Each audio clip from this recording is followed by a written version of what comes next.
बहुत बहुत स्वागत है आप सभी का आपके अपने YouTube channel Shukla study point में। मैं शिवम शुक्ला आप सभी दोस्तों का हार्दिक स्वागत करता हूं। आज का लेक्चर बहुत ही ज़्यादा महत्वपूर्ण होने वाला है। आपको बता दूं कि हिंदी काव्य से बनने वाले बहुत ही महत्वपूर्ण टॉप 100 एमसीक्यूज के बारे में हम चर्चा करेंगे। ये प्रश्न प्रीवियस ईयर क्वेश्चन पेपर में विभिन्न विश्वविद्यालयों में लगातार यानी रिपीटेड क्वेश्चन है, जिनके बारे में आज मैं आपको जो है बताऊँगा। और इन प्रश्नों को अगर आप पढ़ लेंगे अच्छे तरीके से तो कोई भी परीक्षा हो आपकी, चाहे आप कोई कंपटीशन की परीक्षा देने जा रहे हैं या फिर भविष्य में आप एमए वगैरह का एंट्रेंस देंगे या टीजीटी पीजीटी नेट जेआरएफ का पेपर देंगे, तो उनके लिए भी इंपॉर्टेंट होगा। एक बेसिक आपका तैयार होगा इस क्लास को देखने के बाद में। केवल बीए के ही लिए नहीं बल्कि सभी के लिए इंपॉर्टेंट है। बेसिकली बीए फर्स्ट सेमेस्टर में हिंदी काव्य या हिंदी साहित्य का इतिहास, दोनों में से कोई भी शामिल हो, आप इस लेक्चर को जरूर देखें, क्योंकि यह लेक्चर आपका हिंदी साहित्य के इतिहास को भी कवर करेगा और साथ ही साथ में हिंदी काव्य वाला पोर्शन भी कवर करेगा। तो चाहे डीडीयू हो, सिद्धार्थ यूनिवर्सिटी हो या फिर आपका कोई भी और अदर विश्वविद्यालय हो, जैसे मान लेते हैं महात्मा गांधी काशी विद्यापीठ, मेजर में है, माइनर में है, को करिकुलम मतलब मेजर माइनर दोनों में हिंदी है, आपका बीएससी में है, आप बीकॉम में है, सभी के लिए बिल्कुल सही होगा ये। ठीक है, तो परेशान होने की बिल्कुल आपको ज़रूरत नहीं है, सब कुछ आपको यहाँ पर देखने को मिलेगा। बहुत ही ज़्यादा महत्वपूर्ण लेक्चर होगा, ये बात ध्यान रखेंगे आप। चलिए प्रारंभ करते हैं। और ये आपका जो है सभी प्रश्न आपको करने होते हैं। प्रत्येक प्रश्न के अंक आपको समान दिए जाएंगे। ये एक मॉडल पेपर के तौर पर मैंने इसको सेट किया है। 100 क्वेश्चन एकदम से नॉमिनेटेड मैंने कर दिया कि 100 क्वेश्चन की श्रृंखला है, 100 क्वेश्चन आपको मिलेंगे इसमें। ठीक है, पहला प्रश्न, चलन चलन सब कोई कहत है, ना जानो बैकुंठ कहाँ है, किसकी पंक्ति है? चलन चलन सब कहत है और मतलब चलन चलन चलने के लिए सब कहता है, और ना जानो बैकुंठ का मतलब बैकुंठ को चलने के लिए तो सब कहते हैं, लेकिन बैकुंठ का रास्ता ही नहीं पता कि बैकुंठ का मार्ग क्या होगा। तो चलन चलन सब कहा सब कोई कहत हैं, ना जानो बैकुंठ कहाँ है, यह पंक्तियां किसकी है? तो जाहिर सी बात है तुलसीदास ऐसी पंक्तियां लिखते नहीं है। बिहारी लाल भी दोहों में बात करते तो ये भी बात वो नहीं करेंगे। रहीम दास भी दोहों की बात करते तो ये भी ऐसी बात नहीं करेंगे। तुलसीदास दोहा चौपाई शैली में लिखते हैं। कबीर दास जो है और तमाम प्रकार के पद वगैरह भी लिखते हैं, तो उन्हीं की शैली लग रही है। चलन चलन सब कोई कहत है, ना जानो बैकुंठ कहाँ है। तारतम्यता भाषा में या भाषा में आप देखते हैं कई प्रकार के शब्दावलियों का प्रयोग है। अतः सधुकड़ी भाषा, पंचमेल खिचड़ी भाषा का प्रयोग इस पंक्तियों में आपको देखने को मिलता है।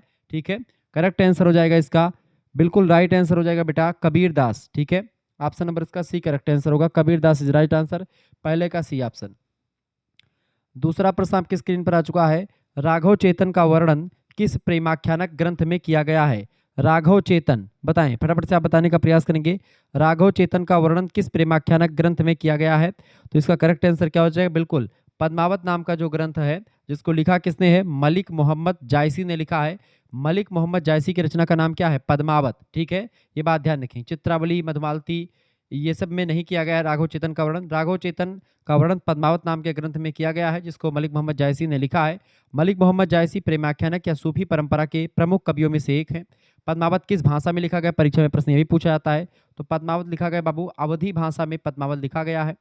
अवधि में भी कैसी अवधि है? इसमें इसकी ठेठ अवधि का प्रयोग है, जबकि रामचरितमानस जो महाकाव्य है वो परिमार्जित या पारिष्कृत अवधि का प्रयोग उसमें किया गया है।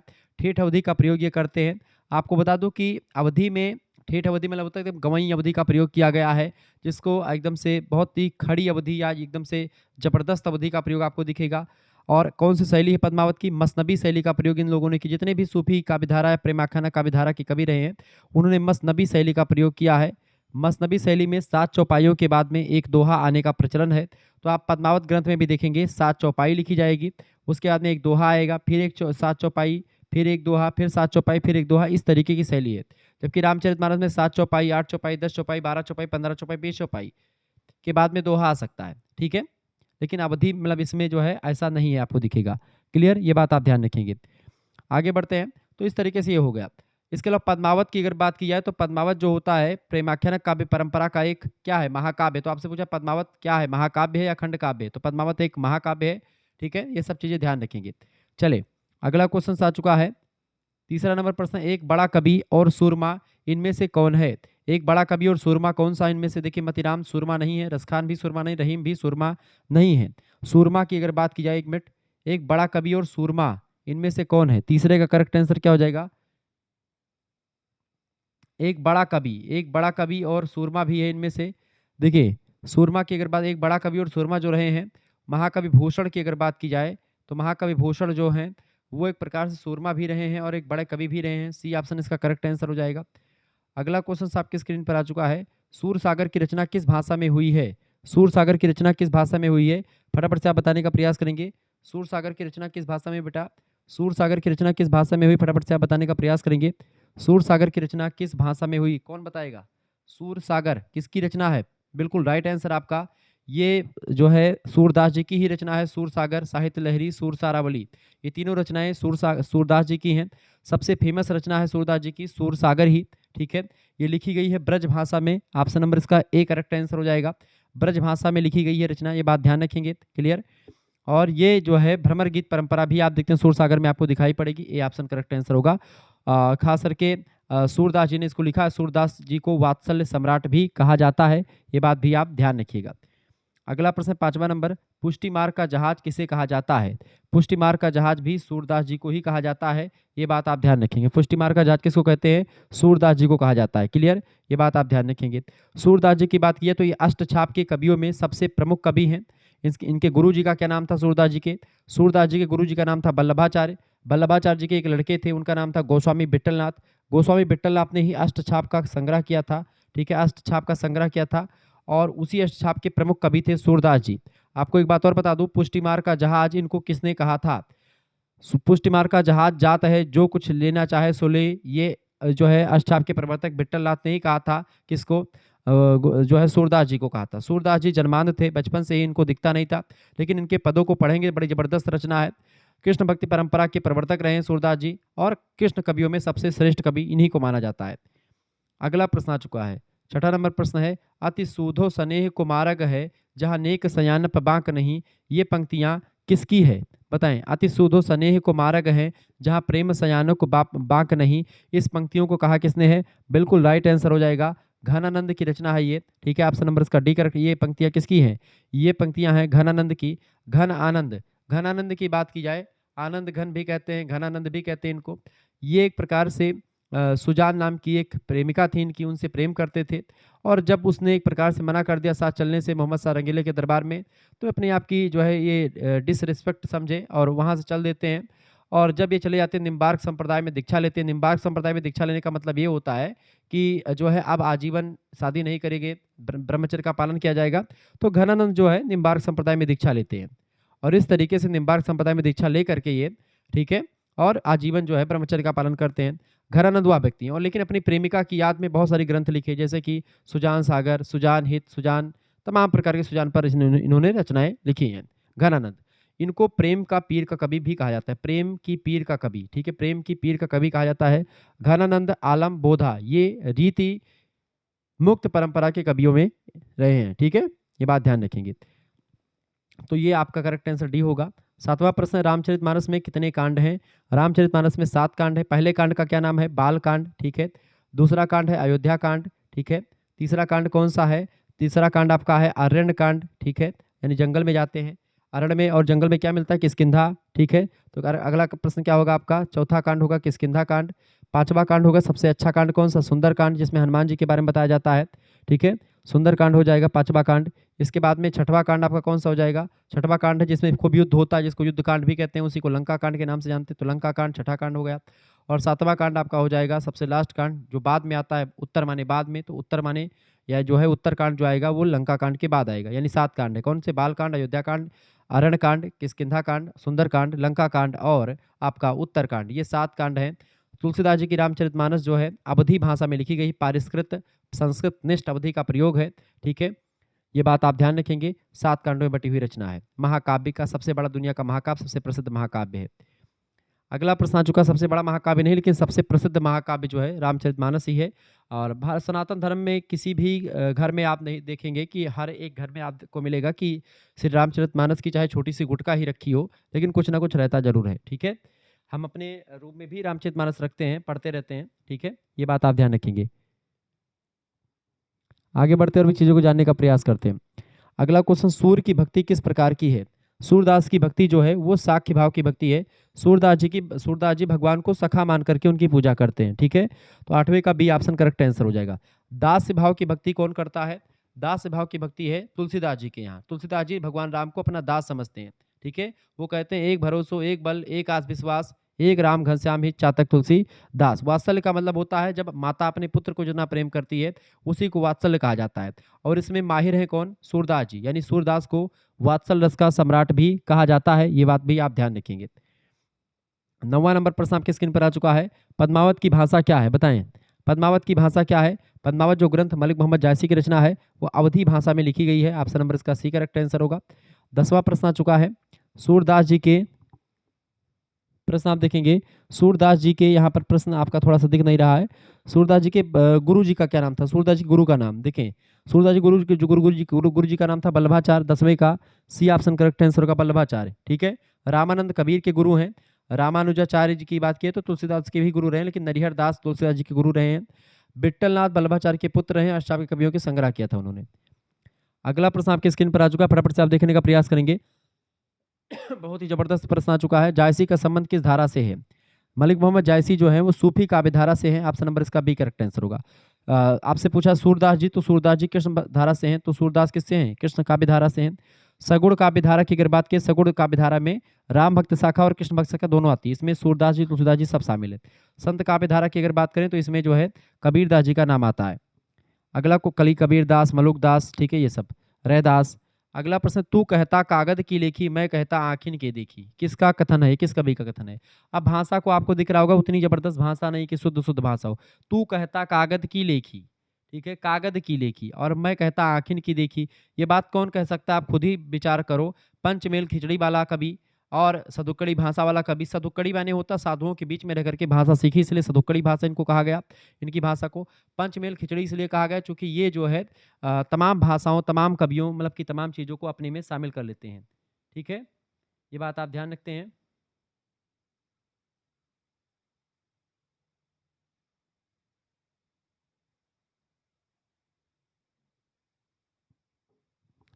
आगे बढ़ते हैं और भी चीज़ों को जानने का प्रयास करते हैं। फटाफट से वीडियो को लाइक कर दीजिएगा। तो तू कहता कागज की लिखी, मैं कहता आखिन की देखी, बिल्कुल कबीरदास जी की रचना है। डी ऑप्शन बिल्कुल राइट आंसर हो जाएगा इसका। 12 का डी ऑप्शन बिल्कुल राइट आंसर। कौन कौन डी लगाया? बिल्कुल डी, सभी का डी ऑप्शन। 13 नंबर प्रश्न है, मध्यकालीन हिंदी काव्य बताएं। मध्यकालीन हिंदी काव्य पाठ्यक्रम में कुल कितने कवि संग्रहित हैं? मध्यकालीन हिंदी काव्य पाठ्यक्रम में कुल मिलाकर के कितने कवि संग्रहित हैं? 13 बताएं, फटाफट से आप बताने। तो इसमें मध्यकालीन जो हिंदी काव्य है उसमें अगर बात की जाए तो उसमें कितने कवि शामिल हैं?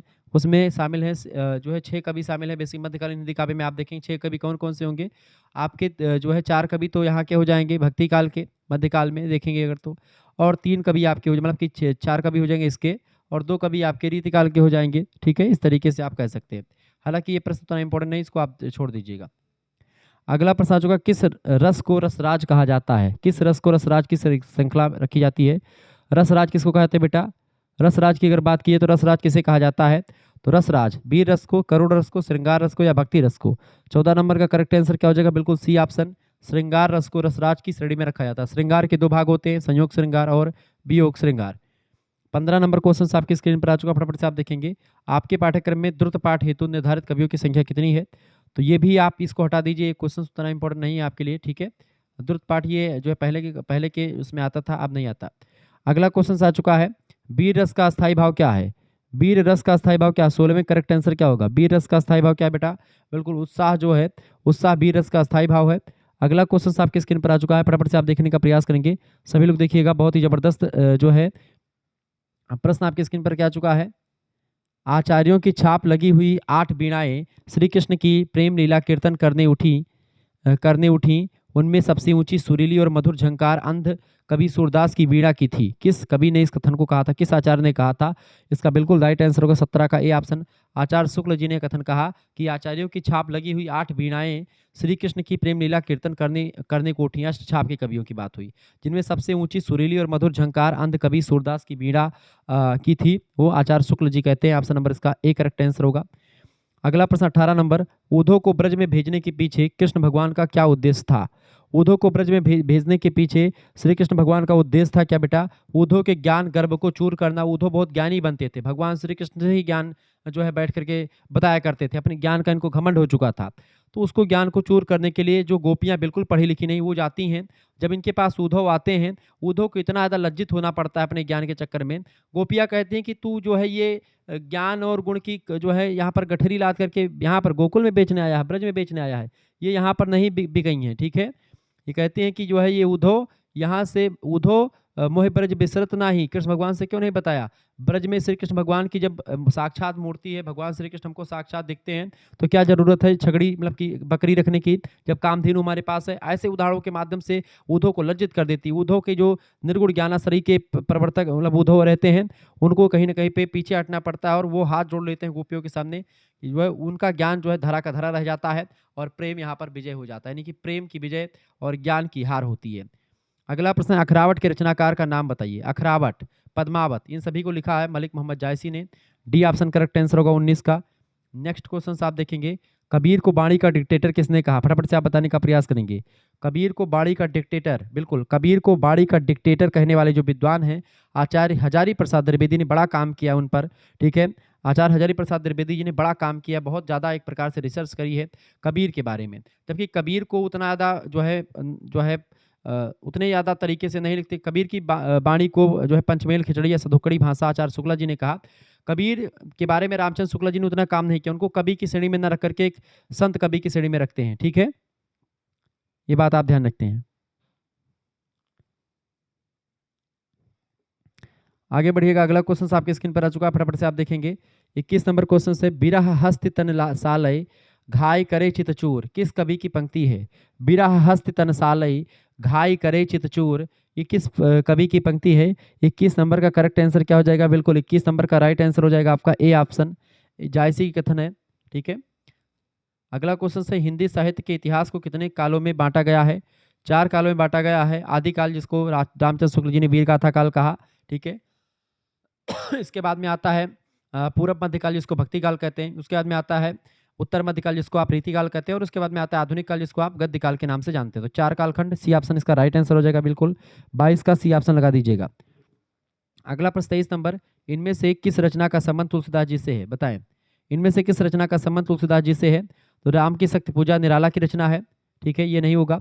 रामायण वाल्मीकि जी की रचना, ये भी नहीं होगा। वैराग्य संदीपनी भगवान श्री कृष्ण की मतलब इनकी तुलसीदास की रचना है क्या? बिल्कुल 23 नंबर का करेक्ट आंसर क्या हो जाएगा? 23 नंबर का राइट आंसर आपका हो जाएगा बी ऑप्शन, वैराग्य संदीपनी, ये रचना तुलसीदास जी की है। अगला क्वेश्चन आपके स्क्रीन पर आ चुका, कृष्ण भगवान की पत्नी का क्या नाम था? कृष्ण भगवान की पत्नी का नाम था रुक्मिणी। देखिए रुक्मिणी इनकी पत्नी का नाम था, बाकी राधा एक प्रेमिका थी और मीरा इनकी एक जो है क्या नाम है, भक्त थी, ठीक है। करेक्ट आंसर क्या हो जाएगा? Rukmini is right answer, C option correct answer होगा। 25 नंबर प्रश्न, डॉक्टर जॉर्ज ग्रियर्सन ने बुद्ध देव के बाद सबसे बड़ा लोकनायक किसे कहा? महात्मा बुद्ध के बाद सबसे बड़ा लोकनायक जो है तुलसीदास जी को मानते हैं। कौन? हिंदी साहित्य के इतिहास को एक प्रकार से लिखने का काम भी किया डॉक्टर जॉर्ज ग्रियर्सन ने अंग्रेजी में। तो उन्होंने कहा कि तुलसीदास जो है हिंदी के सबसे बड़े लोक नायक हैं। महात्मा बुद्ध के बाद सबसे बड़े लोक नायक अगर कोई रहे तो तुलसीदास रहे। तुलसीदास जी को सभी लोगों ने जो है समान जो है चीज़ों के बारे में देखा और बहुत ज़्यादा कहीं ना कहीं पे लोगों ने रिस्पेक्ट भी दिया। चातक पक्षी का संबंध किस नक्षत्र से है? चातक पंक्षी बताएं, 26 नंबर करेक्ट आंसर क्या होगा? चातक पंक्षी का संबंध जो है वो किससे है? स्वाति नक्षत्र से है। स्वाति नक्षत्र, सी ऑप्शन करेक्ट आंसर होगा। अगला क्वेश्चन आपकी स्क्रीन पर आ चुका है, 27 नंबर प्रश्न आ चुका है। पिपीलिका से क्या अभिप्राय है? पिपीलिका बताएं, पिपीलिका मतलब क्या होता है बेटा? पिपीलिका का मतलब क्या होता है? फटाफट से आप बताने का प्रयास करेंगे। पिपीलिका 27, डी ऑप्शन बिल्कुल राइट आंसर। पिपीलिका माने होता है चींटी, डी ऑप्शन करेक्ट आंसर होगा। नित्य प्रति पुण्योई रहत, पंक्ति में पुण्योई का क्या अर्थ है? पुण्योई, पुण्योई का क्या अर्थ है बताएं? पुण्योई का क्या अर्थ है? 28 नंबर करेक्ट आंसर क्या हो जाएगा? पुण्योई का अर्थ होता है बिल्कुल पूर्णिमा को पुण्योई कहते हैं। ऑप्शन नंबर इसका सी करेक्ट आंसर। नित्य प्रति पुण्योई रहत, पुण्योई मतलब पूर्णिमा, जो चंद्रमा की एकदम से बढ़िया कला होती है उसी को पूर्णिमा कहा जाता है, जिसमें जो है एकदम से चमकता पूरा का पूरा चंद्रमा दिखता है। 29 नंबर प्रश्न, गागर में सागर भरना या गागर में सागर भरने वाला कवि किसे कहा जाता है? बिहारी लाल को कहते हैं। बिहारी लाल की एकमात्र रचना हिंदी साहित्य में, ध्यान रखेंगे तो हिंदी साहित्य में किस कवि की एकमात्र रचना है? तो बिहारी की है, पहला प्रश्न। दूसरा प्रश्न, सत सैया के दोहरे जेव नावक के तीर देखन में छोटे लगे गाँव करे गंभीर, ये दोहा किसके संदर्भ में कहा जाता है? बिहारी लाल के संदर्भ में। हिंदी साहित्य के रीति सिद्ध परंपरा के सबसे बड़े कवि कौन रहे हैं? वो बिहारी लाल रहे हैं। ठीक है। बिहारी लाल की एकमात्र रचना कौन सी है? बिहारी सतसई है, जिसमें कितने दोहे हैं? बिहारी सतसई में कितने दोहे हैं? ये भी प्रश्न पूछा था। 713 दोहे या 721 दोहे, आपको कुछ भी मिले। 719 दोहे भी कहीं कहीं पर मिलता है, तो इनमें से ऑप्शन में मिलेगा वैसे 719, 713, 721, इसी में से एक दो मिलेगा आपको। ये बात आप ध्यान रखेंगे। क्लियर? तो ये सब आपको पढ़ना है। तो गागर में सागर भरना किसकी रचना है, मतलब किसके लिए कहा गया है? तो बिहारी लाल के लिए कहा गया है, चूंकि इनके दोहे जो होते हैं छोटे छोटे होते हैं लेकिन बहुत ज़्यादा गंभीर करते हैं घाव। जैसे कहत नटत रीझत खिजत मिलत खिलत लजियार लजियात भरे भुवन में करत हैं नैनो नहीं सौ बात, या इनके दोहे को आप देखेंगे। ठीक है। जातन की झाई परे राधा नागर सो, आप इनको इस रचना को पढ़ेंगे। ठीक है। तो कहीं ना कहीं पे इनके दोहों में आप देखते 3-3 4-4 अर्थ निकलते हैं, बहुत ज़्यादा। ठीक है। प्रश्न, कबीर रहीम के पिता का क्या नाम था? रहीम दास के पिता का क्या नाम था बेटा? कबीर रहीम के पिता का नाम था अब्दुल क्या नाम था उनका?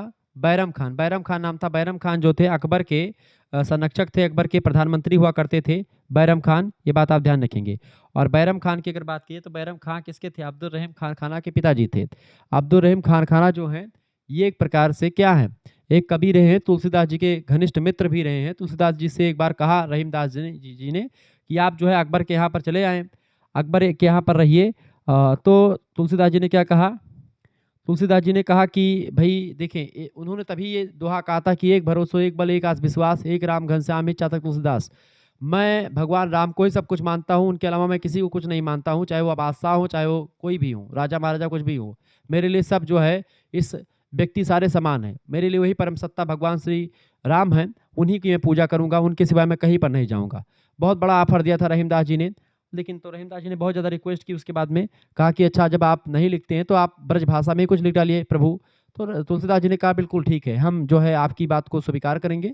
और रहीमदास के कहने पर उन्होंने ब्रज भाषा में भी रचनाएं लिखी तुलसीदास जी महाराज ने। ठीक है। तो बैरम खान के पुत्र थे रहीमदास, इसीलिए वो अकबर के नौरत्नों में से एक बने और टैलेंटेड थे, इस बात का इसमें कोई दो राय। रहीमन के दोहे आप देखते हैं, रहीमन पानी राखिए बिन पानी सब सून, पानी गए न उबरे मोती मानुष चून, अलंकारों के उदाहरण में सबसे प्रसिद्ध दोहा माना जाता है। ठीक है। 31 नंबर क्वेश्चन आप देखेंगे, जहांगीर जस चंद्रिका किस कवि की रचना है? जहांगीर जस चंद्रिका की अगर बात की जाए किस कवि की रचना है? 31 नंबर राइट आंसर क्या हो जाएगा? बिल्कुल राइट आंसर आपका 31 नंबर पे आएगा, बिल्कुल बी ऑप्शन, केशवदास की रचना है। ठीक है। जहांगीर जस चंद्रिका, रामचंद्रिका, ये सब रचना केशवदास की है। केशवदास कौन है? केशवदान दास जो है कठिन काव्य के प्रेत कहे जाते हैं। अगला प्रश्न, मदनाष्टक किस कवि की रचना है? मदनाष्टक 32 नंबर करेक्ट आंसर क्या होगा? मदनाष्टक। मदनाष्टक की बात कीजिए तो मदनाष्टक किस कवि की रचना है? मदनाष्टक जो है बेटा वो रहीमदास की रचना है, ऑप्शन नंबर इसका डी करेक्ट आंसर होगा। अगला क्वेश्चन से 33 नंबर, कठिन काव्य का प्रेत उक्ति किस कवि के लिए प्रयुक्त की जाती है? कठिन काव्य का प्रेत केशवदास को कहते हैं, क्योंकि केशवदास जो हैं वो अलंकारों का प्रयोग हो, छंदों का प्रयोग हो खूब अधिक मात्रा में करते हैं, ये बात आप ध्यान रखेंगे।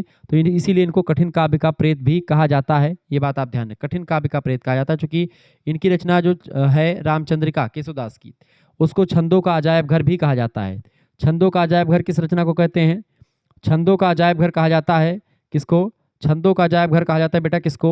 रामचंद्रिका नाम की एक रचना है, बहुत ज़्यादा छंदों का प्रयोग किया है, जबरदस्ती छंदों का प्रयोग भी केशवदास कर देते हैं, इसीलिए इनको कठिन काव्य का प्रेत कहते हैं। इनकी रचनाएं साधारण जनता के समझ में बिल्कुल भी नहीं आती हैं। ठीक है, बिल्कुल, लेकिन आती हैं अगर सही तरीके से आप पढ़ेंगे तो। आगे बढ़ते और भी चीज़ों को जानने का प्रयास करते हैं। अगला क्वेश्चन आ चुका है, कबीर की साधना पद्धति कैसी है? कबीर की साधना पद्धति जो है वो कैसी है? बिल्कुल राइट आंसर होगा, अद्वैतवादी हैं ये। जो अद्वैतवाद की बात करते हैं, option number B correct answer होगा। अगला प्रश्न है 35 नंबर, माया महा ठगिनी हम जानी पंक्ति किस कवि की है? माया महा ठगिनी हम जानी, इसको किसने कहा था? कबीर दास जी की पंक्ति है, बिल्कुल राइट आंसर बी ऑप्शन हो जाएगा। पद्मावत किस प्रकार का काव्य है? पद्मावत एक प्रकार का प्रबंध काव्य है। प्रबंध काव्य ही महाकाव्य के अंतर्गत रहता है। ठीक है, तो प्रबंध काव्य ही महाकाव्य, बी ऑप्शन इसका करेक्ट आंसर होगा। 36 नंबर का बी ऑप्शन बिल्कुल राइट आंसर है। अगला क्वेश्चन आप देखेंगे 37 नंबर प्रश्न है, काशी में हम प्रकट भये रामानंद चताए, काशी में हम प्रकट भये हैं रामानंद चताए, पंक्ति किस कवि से संबंधित है? ये पंक्ति किस कवि से संबंधित है बेटा? 37 नंबर करेक्ट आंसर क्या हो जाएगा? 37 नंबर बिल्कुल डी ऑप्शन, कबीर दास जी ने ही कहा था। कबीर दास की गुरु का नाम है रामानंद, तो इसीलिए कहते हैं काशी में हम प्रकट हुए, काशी में हमारा जन्म हुआ और रामानंद ने हमको जो है चेतना दी, हमको गुरु जो है मिले। अगला प्रश्न है, इनमें से किस रचना का संबंध जायसी से नहीं है? देखिए, पद्मावत अखरावटी दोनों रचनाएं इनकी हैं, आखिरी कलाम भी है। सखरावत कोई रचना नहीं है, तो सी बी ऑप्शन इसका करेक्ट आंसर होगा, सखरावत कोई रचना नहीं है। 39 नंबर प्रश्न है सूरसागर। सूरसागर की रचना किस ग्रंथ के आधार पर हुई है? सूरसागर की रचना 39 नंबर करेक्ट आंसर क्या हो जाएगा? 39 नंबर करेक्ट आंसर बताएं फटाफट से, आप बताने का 39 नंबर करेक्ट आंसर क्या होगा? 39 नंबर 39 बिल्कुल राइट आंसर ए ऑप्शन हो जाएगा। सूरसागर की रचना जो है वो श्रीमद् भागवत के आधार पर करी गई है। ऑप्शन नंबर इसका ए करेक्ट आंसर होगा। 40 नंबर प्रश्न है गोरा बादल का उल्लेख किस कवि के काव्य में है? गोरा बादल का उल्लेख की अगर बात की जाए तो गोरा बादल का जो उल्लेख किया गया है वो किस में किया गया बेटा? 40 नंबर करेक्ट आंसर क्या हो जाएगा? बिल्कुल right answer A option Padmavat में किया गया है। 41 नंबर प्रश्न है प्रेम पहाड़ कठिन विधि गाढ़ा। प्रेम पहाड़ कठिन विधि गढ़ा किस कवि की पंक्तियां हैं? 41 नंबर करेक्ट आंसर क्या हो जाएगा? बिल्कुल राइट आंसर है सी ऑप्शन, ये जायसी की पंक्तियां हैं। परहित सरिस धर्म नहीं भाई, पर पीड़ा सम नहीं अधमाई, पंक्ति किसकी है? बिल्कुल राइट आंसर आप सभी का आ रहा है, तो ये तो सभी को पता होगा। ये कवि रचनाएं किसकी है? ये परहित सरिस धर्म नहीं भाई, पर पीड़ा सम नहीं अधमाई, गोस्वामी बाबा तुलसीदास जी की रचना है ये। ऑप्शन नंबर डी लगा दीजिएगा, उपरोक्त में से कोई नहीं। ठीक है, तुलसीदास जी नहीं ऑप्शन में दिए गए हैं। 43 नंबर प्रश्न है नहीं पराग नहीं मधुर मधु, नहीं विकास इहकाल, अली कली ही सौ बंध्यो, आगे कवन हवाल। पूरी पंक्ति है। नहीं पराग नहीं मधुर मधु, नहीं विकास इहकाल, अली कली ही सौ बंध्यो, आगे कवन हवाल। ये रचना किस कवि की है? फटाफट से आप बताने का प्रयास करेंगे। ये जो है किसकी है? ये एक प्रकार से जो है घनानंद ने कही है। ऑप्शन नंबर इसका बी करेक्ट आंसर होगा 43 का। 43 का 1 मिनट, 43 का सी ऑप्शन, बिहारी लाल की रचना है ये। बिहारी लाल जब एक प्रकार से एक कवि होते हैं, वो एकदम से जो है क्या हो जाते हैं, अपनी नई नई विवाह होता है और नवयुवका जो रानी होती है उनके प्रेम में इतना लिप्त हो जाते हैं कि वो बाहरी राजपाट को भूल जाते हैं और जो है बहुत दिनों तक लगातार रानी से प्रेम में ही लिप्त रहते हैं। ऐसे में राजपाट बिगड़ रहा था, तो बिहारी लाल कवि थे उनके दरबार के, तो बिहारी लाल को ये जो है लगा कि जो है इनको इनके बारे में कुछ करना चाहिए या अच्छे तरीके से बताना चाहिए, कुछ समझाना चाहिए। लोगों ने बिहारी लाल से कहा, तो बिहारी लाल ने एक दोहा बनाया। वो दोहा है कि नहीं पराग नहीं मधुर मधु, कि मतलब अभी तो जो है पराग, पराग माने होता है जैसे कि जब कोई कली होती है, ताजा ताजा कली जब खिलती है तो वो फूल बनने, जब फूल बनती है तो और अच्छी लगती है, लेकिन कली जो होती है बहुत ही एकदम अच्छी लगती है।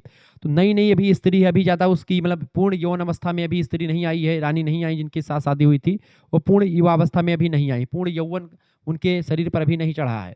और ऐसे में राजा जो है उन्हीं में इतना ज़्यादा लिप्त हो चुके कि राजपाट भूल चुके हैं। तो ये कहते नहीं पराग नहीं मधुर मधु, नहीं विकास इहि काल, अली कली ही सब। अली माने भंवरा, जिस तरीके से अली यानी भंवरा जो होता है उस कली में फंस जाता है, तो उसी तरीके से राजा भी फंस गया है। तो इसलिए राजा को जताने के लिए दोहा लिख करके भेजा और कहा कि राजा तक पहुंचा दो इसको। अली कली ही सौ बधे, आगे कवन हाल। अभी जो है अभी इतनी पूर्ण यौवन अवस्था नहीं है, इतने में ही आप इतना ज़्यादा जो है लिप्त हो चुके हैं, तो आगे आपका क्या हाल होगा, इसी पर जो है चिंता व्यक्त करते हुए कवि ने कहा। ठीक है, ये बात आप ध्यान रखेंगे। आगे बढ़ते हैं, अगला क्वेश्चन आ चुका है, पुष्टि मार्ग की स्थापना किसने की थी? पुष्टि मार्ग की स्थापना बेसिकली देखिए, पुष्टि मार्ग की स्थापना वल्लभाचार्य ने की थी। Option number C correct answer होगा, 44 का सी ऑप्शन करेक्ट आंसर होगा। अगला क्वेश्चन आ चुका है, या तन जारो झारी कई, कहो कि पवन उड़ाओ। यह तन जारो छारी कई, कहो कि पवन उड़ाओ, यह पंक्ति किस कवि की है? यह पंक्तियां कहीं किसने भैया? ये जायसी की पंक्तियां हैं, ए ऑप्शन करेक्ट आंसर होगा। 46 नंबर प्रश्न, तुलसीदास जी की पत्नी का क्या नाम था? तुलसीदास जी की पत्नी का नाम था रत्नावली, ए ऑप्शन करेक्ट आंसर हो जाएगा। अगला क्वेश्चन आ चुका, आखिरी कलाम किस कवि की रचना है? जायसी की रचना आखिरी कलाम, बी ऑप्शन इसका राइट आंसर हो जाएगा। आखिरी कलाम किसकी रचना है? मोहम्मद जायसी की रचना है। ठीक है, 48 नंबर क्वेश्चन आपकी स्क्रीन पर आ चुका है, फटाफट से आप देखने का प्रयास करेंगे। 84 वैष्णवन की वार्ता के रचयिता कौन है? 84 वैष्णवन की वार्ता, 48 नंबर राइट आंसर क्या होगा? बिल्कुल right answer C option, Gokul Nath की रचना है। माधव राधा के रंग रचाएं राचें, राधा माधव रंग गई, बताएं फटाफट से आप बताने का प्रयास करेंगे। माधा राधा के रंग राचें, राधा माधव रंग गई, किस कवि की पंक्तियां हैं? 49 नंबर करेक्ट आंसर क्या हो जाएगा? इस पंक्ति को कहा किसने बेटा? इस पंक्ति को कहा है सूरदास जी ने कहा। ठीक है, 49 नंबर का ए ऑप्शन करेक्ट आंसर हो जाएगा। अगला क्वेश्चन आपका आ चुका है 50 नंबर, विधि निषेधमय कलिमल हरणी,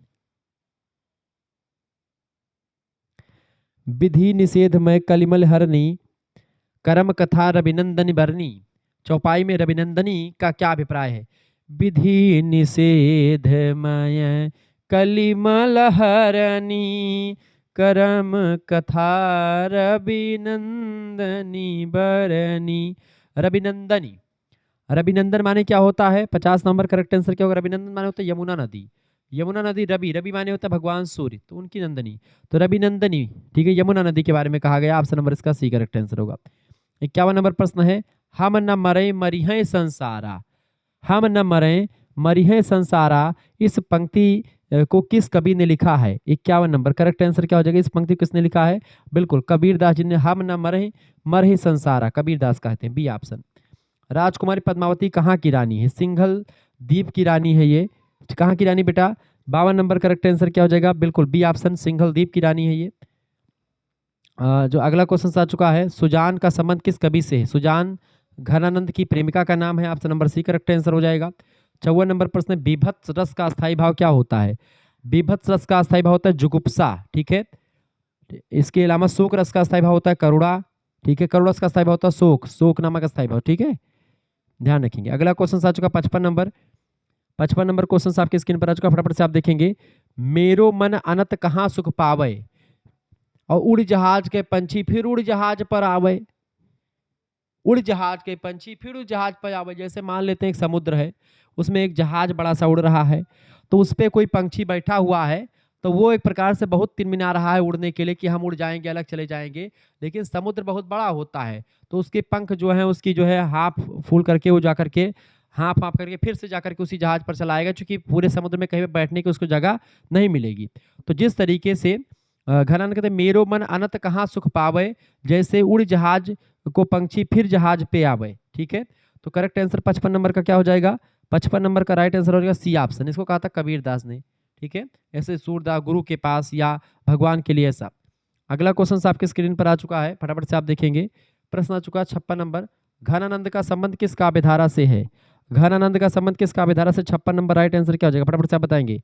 56 नंबर राइट आंसर कौन बताएगा? 56 number right answer, 56 number right answer बेटा बिल्कुल सी ऑप्शन, रीत मुक्त धारा। घनानंद जो है रीत मुक्त धारा से हैं, ठीक है। सकुट धारा से तुलसीदास जी हैं। रीतबद्ध से आपके जो है क्या नाम है, रीतबद्ध से आपके से भूषण हो गए, मतिराम हो गए, ठीक है। और आप तमाम प्रकार के और कवि हैं आपके, जैसे कि क्या नाम है उनका, केशवदास हो गए, ठीक है। निर्गुण धारा से तुलसीदास जी ही हैं, कभी सॉरी कबीरदास जी हैं, तो निर्गुण काव्य धारा से मतलब कबीरदास हैं। 57 नंबर प्रश्न है, कवि तुलसीदास जी के पिता का क्या नाम था? कवि तुलसीदास जी के पिता का क्या नाम था बेटा? फटाफट से आप बताने का प्रयास करेंगे। कवि तुलसीदास जी के पिता का नाम था Atmaram Dubey, option number C correct answer होगा। 58 नंबर प्रश्न, केसो कहीं न जाए का कहिए, किस कवि की पंक्तियां हैं? केसो कहीं न जाए का कहिए, इस पंक्तियों को कहा किसने बेटा? बिल्कुल इसको कहा था तुलसीदास जी ने कहा था, ए ऑप्शन। प्रेम के पीर का कवि किसको कहते हैं? घनानंद को प्रेम की पीर का कवि कहा जाता है। ऑप्शन नंबर इसका ए करेक्ट आंसर हो जाएगा, A option is right answer. 60 number question आप देखेंगे, तुलसीदास के बचपन का क्या नाम था? तुलसीदास जी के बचपन का क्या नाम था? 60 नंबर राइट आंसर क्या होगा? बिल्कुल सी ऑप्शन, तुलसीदास जी के बचपन का नाम था Rambola, option number C correct answer हो जाएगा। अगला क्वेश्चन है, मत्स्य कागज छुयो नहीं कलम गयो नहीं हाथ, मैंने कागज आज तक छुआ नहीं और कलम को हाथ में नहीं पकड़ा। ये पंक्तियां कही थी कबीरदास जी ने। कबीरदास ने कलम कागज को नहीं छुआ था, ठीक है। तो ये बात आप ध्यान रखेंगे। आगे बढ़ते और भी चीजों को जानने का प्रयास करते हैं। अगला क्वेश्चन आ चुका है, तुलसी को मानस का हंस किसने कहा है? तुलसी को मानस का हंस किसने कहा? 62 नंबर करेक्ट आंसर क्या होगा? तुलसी को मानस का हंस कहा है किसने? सी ऑप्शन, अमृतलाल नागर ने कहा कि तुलसी मानस के हंस हैं। ऑप्शन नंबर इसका सी करेक्ट आंसर हो जाएगा। आगे बढ़िएगा, अगला क्वेश्चन ये ध्यान रखेंगे, एक बात और ध्यान रखें, मैं यहीं पर आपको बताना चाह रहा हूँ, अगर आपको हमारे साथ जुड़ना है और ऐसे ही तमाम प्रैक्टिस सेट की पीडीएफ प्राप्त करनी है, तो आप हमारे साथ जुड़ सकते हैं मात्र 100 रुपीज़ फीस में। 91 61 93 60 62, ठीक है। 91 61 93 60 62 ये मेरा व्हाट्सअप नंबर है। इसी पर आपको व्हाट्सअप पर एसएमएस कर देना है। क्या? अपना नाम एसएमएस करेंगे, अपनी यूनिवर्सिटी का नाम एसएमएस करेंगे, ठीक है, अपने सब्जेक्ट के नेम एसएमएस करेंगे, और आप किस सेमेस्टर में अपना सेमेस्टर का नाम लेकर के भेज दीजिएगा। गुरुजी हमारा नाम ये है, हम इस यूनिवर्सिटी में पढ़ते हैं, इस कॉलेज में, कॉलेज का नाम नहीं, यूनिवर्सिटी जिससे कनेक्टेड होगा उसके बारे में बता दीजिएगा, सब्जेक्ट का नाम बता दीजिएगा, और उसके बाद में सेमेस्टर का नाम बता दीजिएगा, ये सब बता दीजिएगा। उसके बाद में आपके लिए व्यवस्थित कर दिया जाएगा, ठीक है। इसमें क्या क्या मिलेगा आपको? इसमें क्या क्या मिलेगा बेटा आपको? इसमें मिलेगा आपको जैसे प्रैक्टिस सेट मिलेगा, लाइव क्लास के लिंक मिलेगा, पीडीएफ नोट्स मिलेगा, सब कुछ आपको मिलने वाला है मात्र 100 रुपये में। कैसे आपको फीस जमा करनी है? जैसे आप एसएमएस करेंगे इतना, व्हाट्सअप पर आपके पास एक क्यूआर कोड भेजा जाएगा, उसी क्यूआर कोड पर आपको 100 रुपये फीस जमा कर देनी है, या आप किसी दूसरे से भी फीस जमा करवा दीजिएगा। आपको व्हाट्सअप ग्रुप से जुड़ जाएगा, वहाँ पर आपको लाइव क्लास के link, PDF notes, model paper सब कुछ मिलेंगे। सबसे इंपॉर्टेंट बात है कि अगर आप ऑब्जेक्टिव में आपका माइनर है पेपर, मतलब माइनर सब्जेक्ट है, मेजर सब्जेक्ट है, सभी का यही आपका होगा। माइनर का पेपर ऑब्जेक्टिव भी आता है अधिकतर में, तो आप ये लेक्चर को देख पाएंगे पूरा। बाकी लिखने वाला आते लघु उत्तरीय लघु उत्तरीय दीर्घ उत्तरीय टाइप के सब मॉडल पेपर आपको मिलेंगे। यहाँ पर आपको सारे सब्जेक्ट का मिलेगा, केवल एक सब्जेक्ट का नहीं, बल्कि geography, polity, Hindi, history, Sanskrit, सारे सब्जेक्ट, शिक्षा शास्त्र, समाजशास्त्र, मनोविज्ञान, अर्थशास्त्र, सारे सब्जेक्ट के आपको लेक्चर मिलेंगे। आपको पीडीएफ नोट्स, प्रैक्टिस सेट मिलेंगे, और प्रैक्टिस सेट में आपको विथ आंसर मिलेगा, यानी आंसर की भी इसमें नीचे दिए रहेगी, तो आप उसको प्रैक्टिस करना होगा, केवल पीडीएफ पढ़ करके ही जाना होगा। तो आपके लिए एग्जाम पॉइंट ऑफ व्यू से बहुत महत्वपूर्ण होगा कि परीक्षा के अंतिम दौरान में आप इस पीडीएफ को देख करके चले जाएं, तो आप प्राप्त कर सकते हैं मात्र 100 रुपीज़ में सभी सब्जेक्ट का। चले आगे बढ़ते हैं। अगला क्वेश्चन आ चुका है आपका 63 नंबर प्रश्न आपका आ चुका है, फटाफट से आप देखने का प्रयास करेंगे। 63 नंबर प्रश्न आ चुका है बेटा, कवि घनानंद किस सम्राट के दरबारी कवि थे? कवि घनानंद की बात की जाए तो मोहम्मद सारंगीरी के दरबारी कवि थे। Option number C correct answer हो जाएगा 63 का सी ऑप्शन बिल्कुल राइट आंसर आप लगा दीजिएगा। 64 नंबर प्रश्न, निम्न कवियों में कौन सगुण उपासक नहीं है? सगुण उपासक कौन नहीं है? कबीरदास जो है निर्गुण उपासक है, सगुण उपासक नहीं है, सी ऑप्शन करेक्ट आंसर होगा। शिवाजी और छत्रसाल की वीरता के वर्णनों को कोई कवियों की झूठी खुशामद नहीं कह सकता, यह कथन किसका है? फटाफट से आप बताने का प्रयास करेंगे, इसका राइट आंसर क्या हो जाएगा? सभी लोग बताने का प्रयास करेंगे, इसका राइट आंसर क्या होगा? शिवाजी और छत्रसाल की वीरता के वर्णनों को कोई कवि की झूठी खुशामद नहीं कह सकता, इस कथन को किसने कहा था? बिल्कुल कहा था रामचंद्र शुक्ला जी ने, डी ऑप्शन। अच्छा नंबर, आपके पाठ्यक्रम में घनानंद के कुल कितने छंद संग्रहित थे? तो ये इसको हटा दीजिए अभी। अगला क्वेश्चन है, पंच पहरवा सोई गए हैं, पंक्ति किस कवि की है? 67 number, D option correct answer Kabirdas कहते हैं। हर जननी मैं बालक तोरा, पंक्ति में हर जननी मैं बालक तेरा, पंक्ति में भक्ति का कौन सा रूप है? हर जननी में बालक तोरा, पंक्ति में कौन सा रूप है? 68 नंबर का करेक्ट आंसर क्या हो जाएगा? 68। 68 नंबर का सी ऑप्शन करेक्ट आंसर होगा वात्सल्य का यहाँ पर आपको दिखाई पड़ता है भाव। सूर्य की वाग वैधता अथवा उक्ति वैचित्र का सर्वश्रेष्ठ उदाहरण किस प्रसंग में मिलता है? तो सूरदास का जो इसमें मिलता है, किसमें मिलता है बेटा? वात्सल्य वर्णन अगर सूरदास जी के अगर देखेंगे। 69 नंबर करेक्ट आंसर क्या हो जाएगा? 69 नंबर करेक्ट आंसर क्या हो जाएगा? 69 नंबर 69 बिल्कुल। उधो उधो गोपी संवाद, मतलब वाग वैधता और उक्ति वैचित्र आपको इनको किसमें मिलेगा? उधो गोपी संवाद में मिलेगा, कि एकदम से ज्ञान की बातें मिलेंगी, खूब ज्यादा तर्क की बातें मिलेंगी। ठीक है, अगला क्वेश्चन आ चुका है 70 नंबर प्रश्न, अकबर के नवरत्नों में स्थान पाने वाले कवि कौन है? रहीम दास है, option number D correct answer होगा। 71 नंबर प्रश्न, राम जो है प्रश्न अगला आपकी स्क्रीन पर आ चुका, फटाफट से आप देखने का प्रयास करेंगे। रामचंद्र की चंद्रिका बरनत हो बहुछंद किस कवि की पंक्ति है? रामचंद्र की चंद्रिका बरनत हो की बरनत हो बहुछंद, ये पंक्तियां जो है किस कवि ने कही थी? इन पंक्तियों को कहा था बेटा किसने? केशवदास ने कहा था, सी ऑप्शन करेक्ट आंसर होगा। अगला प्रश्न है, कहा करो बैकुंठ लय कल्प वृक्ष की छां, किस कवि की पंक्तियां हैं? 72 नंबर ए ऑप्शन सूरदास की पंक्तियां, कहाँ करो बैकुंठ लय कल्प वृक्ष की छां, option number A correct answer होगा। 73 नंबर प्रश्न आ चुका, शिवा बावनी किस कवि की रचना है? शिवा बावनी भूषण की रचना है, डी ऑप्शन करेक्ट आंसर हो जाएगा 73 का। अगला प्रश्न है 74 नंबर, घनानंद मुख्य रूप से कवि हैं। घनानंद जो है वीर रस के, सॉरी एक मिनट, घनानंद जो है वो श्रृंगार रस के कवि हैं, इसका बी ऑप्शन करेक्ट आंसर होगा। घनानंद श्रृंगार रस के कवि हैं। 74 नंबर का करेक्ट आंसर हो जाएगा सी ऑप्शन। एक मिनट, घनानंद किस कवि के? घनानंद जो है 74 नंबर करेक्ट आंसर क्या हो जाएगा? 74 नंबर का राइट आंसर बताएं। 74 नंबर सी करुण रस का बताया जाता है इनको कवि, क्या नहीं? श्रृंगार रस का वियोग श्रृंगार, श्रृंगार रस में वियोग श्रृंगार का जो है झलक इनमें देखने को मिल जाती है, ये बात आप ध्यान रखेंगे। ठीक है, वियोग श्रृंगार की झलक मिलती है, ऑप्शन नंबर इसका बी करेक्ट आंसर हो जाएगा। 74 का बी आप लगा दीजिएगा। ठीक है, वियोग श्रृंगार की बात होती है, लेकिन कहीं कहीं पर करुण रस भी यूनिवर्सिटी मान लेती है। अगला क्वेश्चन आ चुका, करनी कथी तो क्या भया किस कवि की पंक्तियां हैं? 75 नंबर करेक्ट आंसर क्या होगा? ए कबीरदास की। 76 नंबर प्रश्न, कवि भूषण की कविताओं का प्रमुख रस क्या है? 76 नंबर करेक्ट आंसर बताएंगे। 76 नंबर करेक्ट आंसर कौन बताएगा? डी ऑप्शन बिल्कुल राइट आंसर होगा, वीर रस। सठ सुधरे सतसंगत पाई, सठ सुधरहि सत संगति पाई, गोस्वामी तुलसीदास जी ने इसको कहा था कि जो दुष्ट होते हैं वो एक प्रकार से सत्संगति के द्वारा सुधर जाते हैं। ऑप्शन नंबर इसका बी करेक्ट आंसर होगा। 77 नंबर करेक्ट आंसर क्या हो जाएगा बेटा? 77 number B option, Tulsidas ji की रचना है। अगला प्रश्न है, माखन बाल गोपाल ही भावे, पंक्ति में कौन सा रस है? माखन जो है बाल गोपाल को भाता है, अच्छा लगता है, इसमें कौन सा रस है? 78 नंबर का करेक्ट आंसर हो जाएगा बी ऑप्शन, वात्सल रस की झलक आपको दिखती है, बी ऑप्शन।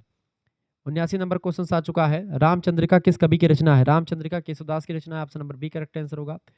बैराग्य संदीपिनी किस कवि की रचना है? बैराग्य संदीपिनी, ठीक है बताएं, बैराग्य संदीपिनी किसकी रचना है? फटाफट से आप बताएंगे। 80 नंबर करेक्ट आंसर क्या हो जाएगा? बिल्कुल तुलसीदास की रचना है, डी ऑप्शन ऊपर में से कोई नहीं। 81 नंबर, हिंदी साहित्य के किस काल को स्वर्णयुग कहा जाता है? भक्ति काल को हिंदी साहित्य के स्वर्णयुग कहा जाता है, बी ऑप्शन करेक्ट आंसर हो जाएगा। 82 नंबर प्रश्न आ चुका है, रामचरितमानस का 5वां कांड कौन सा है? 5वां कांड सुंदर कांड है, अयोध्या कांड दूसरा कांड है, लंका कांड 5वां कांड है, उत्तर कांड आपका 7वां कांड है। ठीक है, लंका कांड आपका 6वां कांड है। ठीक है, हाँ, सुंदर कांड 5वां कांड है, लंका कांड 6वां कांड है, उत्तर कांड 7वां कांड है, अयोध्या कांड दूसरा कांड है, पहला कांड बाल कांड है। ये सब आप चीजें ध्यान रखेंगे। और आपका तीसरा कांड कौन सा है? अरण्य कांड है। चौथा कांड आपका किष्किंधा कांड है। 83 नंबर, हनुमान बाहुक किसकी रचना? तुलसीदास जी की रचना है Hanuman Bahuk. B C A option correct answer होगा। पद्मावत किसकी प्रेम गाथा है? पद्मावत जो है ये रत्नसेन और पद्मावती के बारे में बताया गया है। एक मिनट, पद्मावत किसकी प्रेम गाथा है? 84 नंबर करेक्ट आंसर क्या होगा? 84 नंबर, 84 नंबर राइट आंसर आपका हो जाएगा। 84 नंबर का सी ऑप्शन, रत्नसेन और पद्मावती, रत्नसेन राजा है, पद्मावती उनकी रानी है। अगला प्रश्न 85 नंबर, प्रभु हूँ सब पतितन को टीको, पंक्ति किसकी है? प्रभु हूँ सब पतितन को टीको, ये पंक्तियां किसकी हैं? 85 नंबर बताइए, करेक्ट आंसर क्या हो जाएगा? बिल्कुल सी ऑप्शन, सूरदास की हैं, सी ऑप्शन। 86 नंबर, सूरदास का प्रसिद्ध ग्रंथ कौन सा है? सूर सागर, करेक्ट आंसर क्या हो जाएगा? 86 number, 86 number correct answer B option, Sur Sagar का प्रमुख ग्रंथ है, बाकी सारे ग्रंथ इन्हीं के हैं। अगला क्वेश्चन 87 नंबर, करेक्ट आंसर क्या होगा? 87 नंबर राइट आंसर बताएंगे। पुष्ट मार्ग को जहाज जाता है, जो कुछ लेना चाहे सो ले, किसने कहा था? 87 नंबर करेक्ट आंसर बताएं क्या होगा? बिल्कुल राइट आंसर आपका सी ऑप्शन, विट्ठलनाथ, गोस्वामी विट्ठलनाथ ने कहा था इस बात को, सी ऑप्शन। पुष्ट मार्ग का जहाज कहा किसको जाता है? सूरदास जी को। अगला प्रश्न 88 नंबर, आपके पाठ्यक्रम में पद्मावत का कौन सा खंड संग्रहित है? तो कौन सा संग्रहित है बेटा इनमें से? वैसे तो पहले नागमती का वियोग वर्णन से आप मानसरोवर खंड जो है संकलित है, आज के पाठ्यक्रम में मानसरोवर खंड है, तो 88 नंबर का बी ऑप्शन लगा दीजिएगा, 88 का बी ऑप्शन लगा दीजिएगा। ठीक है, पहले जो संकलित था वो नागमती का वियोग खंड संकलित था, अब जो है मानसरोवर खंड संकलित है। अगला प्रश्न 89 नंबर, रामचरितमानस जो है, प्रश्न क्या पूछा गया? रामचरितमानस का प्रमुख रस कौन सा है? रामचरितमानस का प्रमुख रस जो आपका मिलेगा वो मिलेगा भक्ति रस, option number D right answer होगा। अगला प्रश्न, कंस के पिताजी का क्या नाम था? कंस के पिता का नाम था Ugrasen, option number D correct answer हो जाएगा। अगला क्वेश्चन है 91 नंबर, श्री कृष्ण के जन्म किस युग में हुआ था? त्रेता युग में राम जी का जन्म हुआ था, द्वापर युग में कृष्ण भगवान का जन्म हुआ था, सतयुग में आप देखते हैं भगवान विष्णु वगैरह थे, कलयुग आप कल की अवतार अभी हुआ नहीं है। अगला प्रश्न 92 नंबर प्रश्न है, रनित भृंग घंटावली झरित दान मधुनीर, किस कवि की पंक्तियां हैं? रनित भृंग घंटावली झरित दान मधुनीर, किस पंक्ति की, किस कवि की पंक्तियां हैं? 92 करेक्ट आंसर क्या होगा? बिल्कुल सी ऑप्शन, बिहारी लाल की रचना है। 83 नंबर प्रश्न है, कविता करके तुलसी नल से कविता लसी प तुलसी की कला, पंक्तियां किसकी हैं? 93 नंबर करेक्ट आंसर हो जाएगा बी ऑप्शन, पंडित अयोध्या सिंह उपाध्याय हरियोद की पंक्तियां हैं ये, उन्होंने ही कहा था कि कविता करके तुलसी नल से कविता लसी प तुलसी की कला। ठीक है, ये बात किसने कही थी बेटा? पंडित अयोध्या सिंह उपाध्याय हरियोद ने कही थी। अगला क्वेश्चन आपका आ चुका है 94 नंबर प्रश्न है, ज्ञानी सो बोले उपकारी, मूर्ख सो बोले जो है झक मारी, किस कवि की पंक्तियां हैं? 94 नंबर का करेक्ट आंसर क्या हो जाएगा? सी ऑप्शन, इसको कहा था कबीर दास जी ने। अगला प्रश्न आ चुका है 95 नंबर, कबीर रहीम को खान खाना की उपाधि किसने दी थी? कबीर रहीम को खान खाना की उपाधि किसने दी थी? 95 का करेक्ट आंसर क्या होगा? ए ऑप्शन, अकबर ने दिया था। अगला क्वेश्चन आ चुका, निम्न पंक्तियां किस कवि के द्वारा रचित हैं? भय अति निठुर मिटाए पहचान डारी, याही दुख हमें जाक लागी हाय हाय है, ये पंक्तियां किसकी है? भय अति निठुर मिटाए पहचान डारी, याही दुख हमें जाक लागी हाय हाय है, इस पंक्तियों किसने कहा था? 96 नंबर करेक्ट आंसर क्या हो जाएगा? 96 नंबर राइट आंसर हो जाएगा सी ऑप्शन, सी ऑप्शन बिल्कुल राइट आंसर, घनानंद ने कहा था। अगला प्रश्न 97 नंबर प्रश्न आप देखेंगे, इनमें से श्री कृष्ण के किस रूप का चित्रण सूरदास के द्वारा किया गया है? 97 नंबर राइट आंसर क्या हो जाएगा? बी ऑप्शन, लोक रंजक रूप का वर्णन किया गया है। अगला प्रश्न है, विनय पात्रिका की रचना किस भाषा में हुई है? विनय पात्रिका की रचना किस भाषा में बेटा? विनय पात्रिका की रचना जो हुई है किस भाषा में हुई है? बिल्कुल राइट आंसर हो जाएगा इसका 98 नंबर का सी ऑप्शन, विनय पात्रिका ब्रज भाषा में लिखी गई तुलसीदास की रचना है, ये बात आप ध्यान रखेंगे। अगला क्वेश्चन आपकी स्क्रीन पर आ चुका है, फटाफट से आप देखने का प्रयास करेंगे। 99 नंबर, पद्मावत में हीरामन किसका नाम है? पद्मावत में हीरामन जो है वो तोते का नाम है, option number D correct answer हो जाएगा। आगे देखते हैं, अगला क्वेश्चन आपकी स्क्रीन पर आ चुका है, 1.25 नंबर और लास्ट प्रश्न है, बरसे मघा झकोरी झकोरी, मघा नक्षत्र में पानी खूब बढ़िया बरसता झमाझम, किस कवि की पंक्तियां हैं? बरसे मघा झकोरी झकोरी, ये किस पंक्तियों की रचना है? जायसी, मलिक मोहम्मद जायसी ने इस पंक्तियों को लिखा है, ये बात आप ध्यान रखेंगे। ठीक है, तो इस तरीके से आपने देखा, बाकी जो है इसका जो है पूरा आपको मिल जाएगा, इसमें कुछ संशोधन करने की जरूरत आपको होगी, जैसे कि तीसरे प्रश्न में आप जो है ऑप्शन नंबर सी लगा दीजिएगा।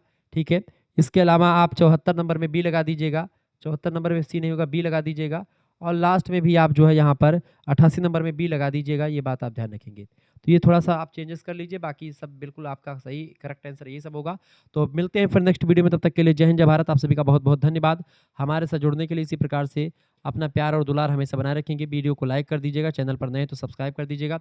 ये सारी आपको मिल जाएँगी, सारी प्रैक्टिस सेट आपको मिल जाएँगी। मात्र और मात्र ₹100 फीस में सारी प्रैक्टिस सेट आपके लिए व्यवस्थित की गई है, ये बात आप ध्यान रखेंगे। जिन बच्चों को जुड़ना है तुरंत जुड़ जाएँ, देर बिल्कुल भी नहीं करना है, क्योंकि आपके लिए पास समय बिल्कुल भी कम बचा हुआ है, बिल्कुल बहुत कम समय बचा हुआ है, ये बात आप ध्यान रखेंगे, ठीक है? तो आप तुरंत जुड़ जाइए, तुरंत एसएमएस कीजिए। कैसे जुड़ना है? 9161 93 60 62 इस नंबर पर आपको व्हाट्सएप पर एसएमएस करना है। अपना नाम, ठीक है, अपनी यूनिवर्सिटी का नाम, अपने सब्जेक्ट के नेम और आप किस सेमेस्टर में अपने सेमेस्टर का नाम लिख करके भेज दीजिएगा।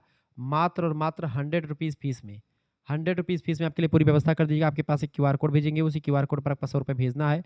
अगर आप नहीं चलाते हैं ऑनलाइन माध्यम, तो आप किसी दूसरे से भी फीस जमा करवा सकते हैं, अपने घर में किसी से, अपने दोस्त वगैरह से जमा करवा सकते हैं। तब भी आपको व्हाट्सएप ग्रुप से जुड़ जाइएगा। वहाँ पर आपको लाइव क्लास की लिंक मिलेगी, पीडीएफ नोट्स मिलेगा, मॉडल पेपर मिलेगा, सब कुछ आपको मिलने वाला है। मात्र और मात्र ₹100 में फीस मिलेगा, सभी सब्जेक्ट का मिलेगा, मात्र और मात्र ₹100 में। ये बात आप ध्यान रखेंगे। जियोग्राफी, पॉलिटी, हिंदी, हिस्ट्री सभी का प्रैक्टिस सेट, ऑब्जेक्टिव का भी, लिखने वाले क्वेश्चंस का भी, ठीक है, लिखने वाला आ रहा है, लिखने का भी, मेजर, माइनर, को करिकुलर सबका मिलेगा। सबसे इम्पोर्टेंट बात है, को करिकुलर का कम से कम 5 से 6 प्रैक्टिस सेट ऑलरेडी सॉल्व हो चुके हैं, वो आपको मिलेंगे और बाकी और भी प्रैक्टिस सेट आपको मिलने वाला है। एक भी क्वेश्चन आपकी बार ऑब्जेक्टिव में, लिखित में छूटने वाला नहीं है। बहुत ताबड़तोड़ अंदाज में तैयारी हो रही है। डिजिटल बोर्ड पर इसलिए मैं नहीं पढ़ा रहा हूँ अभी, क्योंकि क्या है कि आपको वहाँ पर ऑब्जेक्टिव प्रश्नों को उतना ज़्यादा समझने में दिक्कत होती है, क्योंकि उसमें क्वालिटी थोड़ा-सा कम हो जाती है, इसलिए यहाँ पर व्यवस्था की गई। बाकी जो है, ऐसे आपको अच्छा लग रहा होगा दिखने में, मैं समझाता बहुत ही बहुत ज़बरदस्त तरीके से बता रहा हूँ। धन्यवाद, मिलते हैं नेक्स्ट में। बहुत-बहुत धन्यवाद। आप सभी लोग जुड़ जाइए बेटा, क्योंकि आगे चल कर के टीजीटी, पीजीटी, नेट, जेआरएफ सब कुछ आपको पढ़ना, तो सभी के लिए इंपॉर्टेंट होगा ये, ठीक है? धन्यवाद।